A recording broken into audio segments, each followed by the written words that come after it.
to stop. I am demanding, I am asking, I am praying that you guys put the guns down. That is the message from a Madison resident and echoed by local leaders after an 11-year-old girl suffered a gunshot wound to the head yesterday on the city's east side.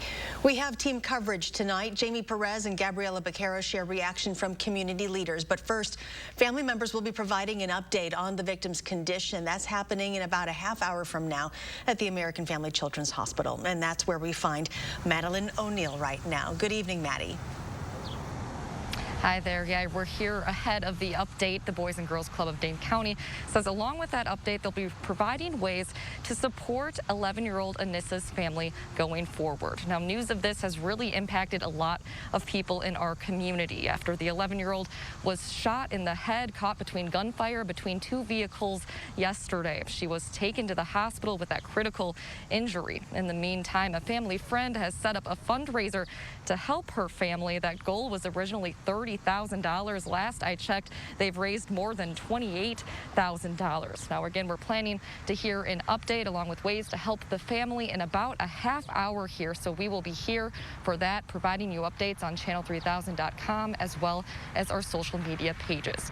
Now, right now, given the recent uptick in gun violence, Jamie Perez has more from community groups on what they need to make our city safer.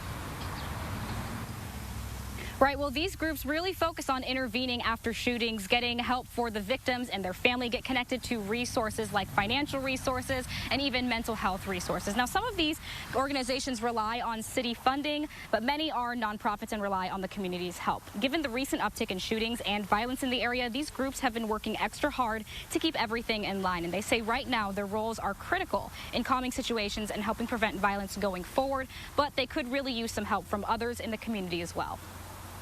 The leaders that's around, there could be mentors as well that stops by to talk, so we can all come together collectively to save the lives of our youth and these young guys and the women.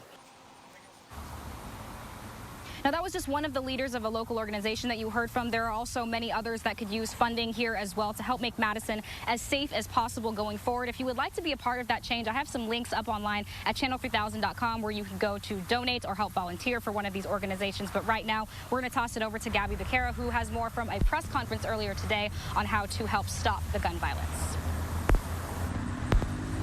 Jamie, community leaders say they're tired of the pain that our city is facing right now as a result of this gun violence. But today wasn't just meant to be another conversation about this, but rather a step towards change. We are not ignoring you. We care about your future, but the path that some of you are taking will lead you to death or prison. Madison Common Council President Sheri spoke directly to the city's youth today when she asked them to choose a path less violent. This is a path that the community standing here today cannot accept for your future. It's a path Alder Barbara Harrington McKinney says leads to a whole community of hurt. I have been crying for our community. I have been crying for the families that have been touched by this. And yes, I've even been crying by the gun-toting shooting ones as well. So the community is asking for action to give the youth options other than violence. You get a blue ribbon committee together, and then it goes on the shelf. And it's costing people their lives. And for leaders to step up and help the youth see that a brighter future is achievable. Now to my men, my fellow black men in this community, let's stop being invisible. Yes, yes. They need to see us.